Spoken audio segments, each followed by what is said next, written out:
በዛ ላይ አፍቅረሹም ወደሹም ተንከባክበሹም ዋጋ ከፍለሽለትም ብዙ ነገር ሆነሽለትም ፍቅርሽን መቀበል ካልቻለው ለወንድ ልጅ ራስ ማጥፋት በጣም አንደኛ ነገር በፈጣሪም ያስከስሳል በምድርም ደግሞ በጣም ከባድ ነው።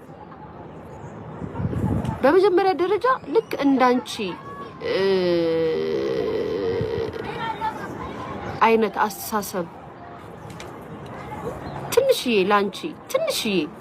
ትንሽ መስመር አንቺ የምትወጁን ያህል ትንሽዬ ነገር ካላሳየሽ አብረሽ መቀጠል የለብሽም።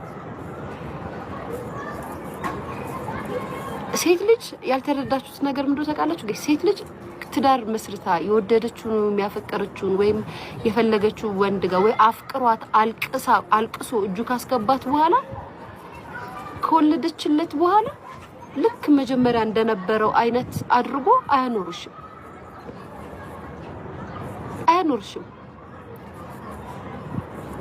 ይሄንን ታውቂዋለሽ እና እድሜ ልክሽን ነው ለሱ ዋጋ ከፍለሽ የምትኖሩ። ይሄንን አይረዱም እነሱ።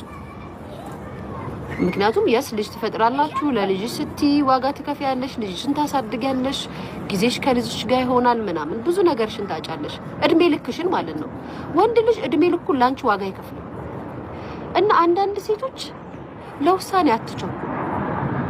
የእውነት ነው የምላችሁ። ጌታ ምስክሬ የሳቀው ያወራው የበላው የተናገረው ስቆ ሚዲያ ላይ የመጣው ሁሉም ሰው ደስተኛ ሆኖ መጥቶ ያውቃል። እግዚአብሔር ነው የምላችሁ ጋይስ። ማለት ማን ሊመስላችሁ ሊመስላችሁ ይችላል ላይክ ደስተኛ ሆኖ ያ ሰው የመጣ ወይ ደግሞ የሆነ ነገር ምንም ነገር ሳይከፋ በህይወቱ በኑሮ በላይፉ በትዳሩ በሪሌሽኑ በብዙ ነገር ዋጋ ሳይከፍል ዝም ብሎ መጥቶ ቁጭ ብሎ ከናንተ ጋር የሚያወራ የሚስቅ ነው የሚመስላችሁ ብዙዎቻችሁ።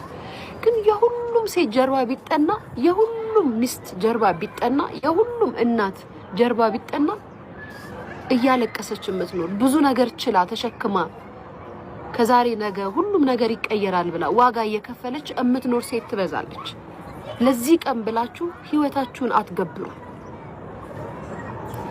በቃ መንቃት ያለባችሁ ነገር ህይወት ይከብዳል፣ በጣም ያስጠላል፣ ብዙ ነገር ሊደርስብሽ ይችላል፣ ሞራልሽ ብዙ ነገርሽ። ግን በፍጹም ስህተት ማድረግ የሌለባችሁ ነገር ለወንድ ልጅ ህይወትሽን አትገብሪለት።